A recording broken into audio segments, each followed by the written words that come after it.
Bonjour Jeanne. Bonjour Laurence. Parlons adjectifs ce matin, dont le rôle est d'apporter des précisions sur les noms. Pourquoi y a-t-il une surutilisation des adjectifs ? Eh bien, ça me réjouit que vous l'ayez aussi remarqué. La langue bouge de plus en plus vite. On parle court, Laurence, on n'argumente plus, on ne démontre pas, on ne relie pas les phrases, on qualifie. Sans arrêt, on juge, on apprécie et on mitraille des adjectifs par escouade. Et ces adjectifs, ils viennent d'où ? Ah oui, c'est vrai, il y a des origines différentes. D'abord ceux qui sont à la mode, puis il y a ceux qui réellement photographient l'époque et ses nouvelles exigences, puis il y a ceux qui sont figés dans des expressions convenues, voire encastrés parfois dans des usages inexacts, inappropriés et pourtant répétés. Et que disent-ils de notre époque ? Alors pour ceux qui disent les tendances de l'époque, on peut créer une guirlande de vocables, déjà avec l'urgence. Tout est urgence. L'urgence est absolue. On est dans un temps où tout est forcément dramatique, tragique, quand ce n'est pas toxique. Bref, on est dans l'extrême. Et dans ceux qui définissent et colorient l'époque ?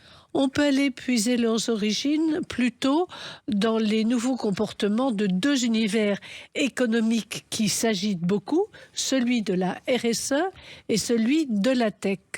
En effet, à l'heure des fake news, comme pour exorciser par exemple, tout doit être authentique, on est dans la RSE, durable, régénératif, responsable. La tech, elle charroie des adjectifs comme augmenté, connecté, immersif, prédictif. Dans le luxe, on peut peut-être finir un peu par là. On est forcément intemporel, exclusif et iconique. Par ailleurs, dans les mois ultra-violents que l'on vit, on cherche à créer du lien en parsemant en plus, Laurence, dans nos phrases des adjectifs relationnels soi-disant nuancés. On les prononce pour compenser, à mon avis, et rééquilibrer des relations humaines brutales. Tout doit être prétendument attentionné ou bienveillant. On est aussi résilient. Enfin, on cherche à nous transformer en des êtres sereins et conviviaux. Sans doute, vous l'avez remarqué, les entreprises proposent des espaces de convivialité. Mais est-ce bien possible de s'apaiser quand en bruit de fond, l'univers de la brutalité est si présent ? Car l'adjectif brutal a été ajouté au lexique de 2026. Enfin, toujours pour compenser, puisqu'il y a souvent le pour et le contre, l'adjectif serein, lui, il a pavé les pages des magazines féminins. Alors on le sent, c'est dissonant et on sent les impressions contraires et grinçantes dans lesquelles nous vivons. Il y a des adjectifs qui sont de simples habitudes, comme des mots usés qui se glissent dans nos oreilles ? Oui, on en a parlé un petit peu dès le début. Mais effectivement, dans des expressions clichés, on a, je dirais, des usages abusifs, parfois dénaturés. Par exemple, on ne peut vivre, Laurence, j'espère que vous êtes partie en vacances et que vous avez vécu des moments inoubliables. Et on ne peut partager que des rendez-vous qui doivent être incontournables, n'est-ce pas ? Une animatrice radio, récemment, je l'écoutais, a parlé d'un son qui devenait planétaire. Là encore, je me suis dit, qu'est-ce que chacun imagine ? Un son planétaire. Et quels sont ceux qui vous agacent, Jeanne ? Parce que je sens bien quand même, vous qui êtes la tête chercheuse de milliers de mots dans Parlons Langage.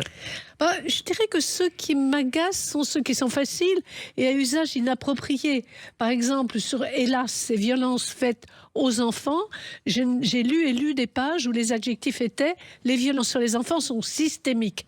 Pardonnez-moi, Laurence, mais je n'ai pas vraiment compris avec précision ce que cela signifiait. De même, la présidente du conseil scientifique du groupe sur le climat de la région Côte d'Azur a écrit que le contournement de l'autoroute d'Arles est un projet anachronique. Que voulait-elle nous dire ? Je ne sais pas. En 1926, il n'y avait pas d'autoroute. Je n'ai pas très bien compris. Mais anachronique a d'ailleurs également les faveurs régulières du président de la République. On pourrait terminer par là. Juste un autre peut-être après que je vous glisserai, mais le président, avec lui, tout est toujours anachronique. Alors, en conclusion de ce panorama, de cette fresque lexicale, l'adjectif qui est monté en dehors de brutal depuis quelques mois est sécuritaire. On a même parlé de confinement sécuritaire. Merci beaucoup Jeanne. Jeanne Bordeaux est notre rendez-vous Parlons langage sur Sud Radio pour bien décrypter, comprendre et utiliser les mots de notre belle langue française.